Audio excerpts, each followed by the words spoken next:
انا بكلمك على حسام غالي، حسام غالي، تمام. انما انتوا يا باشا انتوا ما فيش الكلام ده. انتوا اللي يروح يشتم النادي الاهلي وجمهور النادي الاهلي وياخد لقطه عليه اسطوره، لا خالص. اللي يروح يلغي متابعه تلاعب من على الانستا كده ده اسطوره. ايه ده؟ ايه ده؟ هو ده الصح؟ هو ده الجامد فحت بتاعكم؟ لا خالص، دي اسطوره كدابه. ما علينا عشان احنا طولنا قوي قوي، تمام. اللي انا عايز اوصله لك الموضوع خد حجم اكبر من حده، وزيزو خلاص. يعني احنا زي ما بقول لك الاهلي فعلا محتاجه. انت عندك في الحته دي كنادي اهلي حسين الشحات، تمام، وشويه بقى شويه اصابات وشويه يلعب طاهر، كل شويه اصابات. عندك الناحيه التانيه مفيش، تمام. زي ما بقول لك كان عندنا احمد عبد القادر واناني، ده لو جه الزمالك هيكسر الدنيا وهيكسر العالم، واقسم بالله هيبقى بص، هيبقى اسطوره في نادي الزمالك. لكن هو مش مفيد بالنسبه لنا عشان احنا ما بنحبش اللاعب الاناني، تمام. اشرف بن شرقي احنا محتاجينه في الحته دي، محتاجين تريزيجيه في الحته دي، عشان يعني انا محتاج اخش بسكواد في كاس العالم. انا مش داخل عشان اشيل دسته. انت عندك انتر ميامي فيها ميسي، سواريز، هيجيبوا دي بروين، واسامي كتير غير اللعيبه اللي موجوده. صباح الفل. يعني انت بتقول لي انت هتعمل إيه؟ طب ما هو يا عم ميسي وسواريز ودي بروين وغير اللعيبه اللي احنا ما نعرفش عنها حاجه، وبرضه فرقه تقيله جدا، وغير وغير وغير وغير. هخش انا اقابلهم بقى برجب طيوزه وخميس كاكا، اخش بقى ايه يا عم في ايه؟ صباح الفل. هاجي اطلع الناشئين. طب ده بالنسبه للنادي الاهلي. النادي الزمالك مع احترامي لكل زملكاوي، مع احترامي لكل لعيبه الزمالك والنادي الزمالك، عمر النادي وصاحبي كريم حبيبي اللي انا برضو عمري ما هزعل منك، عمر النادي الزمالك ما هيقف على لاعب. وزي ما انت ما قلت لي في التليفون، الزمالك اللي عمله دي حقيقه، الزمالك اللي عمله وعمل امام وعمل فرجاني ساسي وعمل اشرف بن شرقي وعمل الناس دي كلها زي ما عملتوا الناس دي، هتقدروا تعملوا تاني.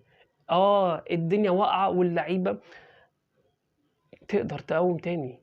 زي ما بقول لك برشلونة طلع واحد اسمه لامين يامال محدش يعرف عنه حاجة، تقدروا تطلعوا زي ابن سيف جعفر ولا ابن فاروق سيف تقريبا، سيف فاروق جعفر ومش عارف مين، وطلعتوا نيمار من فترة، وطلعتوا مش عارف مين وحسام عبد المجيد. لا الزمالك فيها يا جماعة، اقسم بالله فيها، وفيها عين كشاف. تقدروا تطلعوا لعيبة على مستوى، تمام، وتتخطى الحتة ديت بس. فانت ما تجيش تلومني انا بقى. وبعدين عايز اكلمك في حاجه، انت ما جبتش اشرف بن شرقي ليه ورحت جبت مشلاك؟ هو انت ليه ما حاسبتش الراجل اللي جاب مشلاك؟ ما حاسبتوش ليه ان هو خد فلوس في جيبه، تمام، خد فلوس سمسره، وعادي كلنا عارفين ان الناس دي كلها بتقلب عيشه وتاخد سمسره، والراجل ده على الله حكايته. ما حاسبتوش ليه؟ ساب اشرف بن شرقي اللي عارف نادي الزمالك وعارف الدوري المصري، وراح جاب لنا مشلاك. ومشلاك ده هو فعلا مشلاك. طيب ده مشلاك، ودلوقتي مشلاك رفع وعمل وخد فلوس وهوب صباح الفل، وما اداش اي حاجه نادي الزمالك. سامسونج ايه دنيته؟ فين سامسونج دلوقتي؟ انا شفت سامسونج ده، اقسم بالله اول ما شفته بقول ده ازاي العين اللي جابته؟ يعني ازاي تجيب الزمالك؟ ازاي؟ وواخد رقم ده حتى ما ينفعش يلعب في الدوري المصري، ما ينفعش، اقسم بالله ما ينفع. وغير وغير، وفي كام لاعب كده جم على الله حكايته. اللي انا عايز اقوله لك يا صديقي، انت بتعاتب النادي الاهلي، او النادي الاهلي لو ما جابش سكواد جامد ومش هيقدر ينافس. انت دلوقتي بص احنا بقينا دوري شركات، مش دوري مصر، دوري شركات.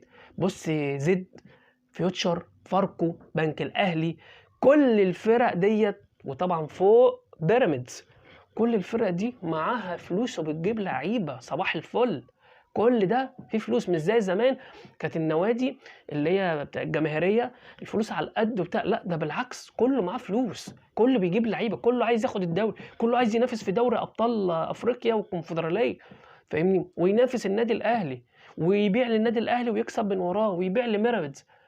فانت بتكلمني ان انا لا، انا مش بفضي والله، انا بعمل سكواد. احنا بنطالب الاداره زي ما انت طلعت اللعيبه وكسبت فيها فلوس، اديني يا باشا لعيبه تلعب. انا مش شايف لعب ولا شايف لعيبه، وراح تطلع لي ناشئين. انا مش وقت ده مش وقت ناشئين خالص، مش وقت تجارب، مش وقت ان انا اجيب من بره واجرب. لا، انا عايز لعيبه تيجي تقف تبقى عارفه النادي الاهلي وحجم وكيان النادي الاهلي، يجي يلعب صباح الفل. انا العب، مش لسه هستنى عليه 6 شهور عبال ما يتاقلم. لا لا لا لا لا، مفيش. طيب انت من كام سنه كنت بتقولوا ان احنا نفضلوا النادي الاسماعيلي، جينا كنا عايزين نجيب عبد الرحمن مجدي، تمام، كنا عايزين نجيب باهر، كنا عايزين نجيب الشامي، كنا قال لك لا انتوا هتوقعوا نادي الاسماعيلي زي زمان، بس سيبنا النادي الاسماعيلي.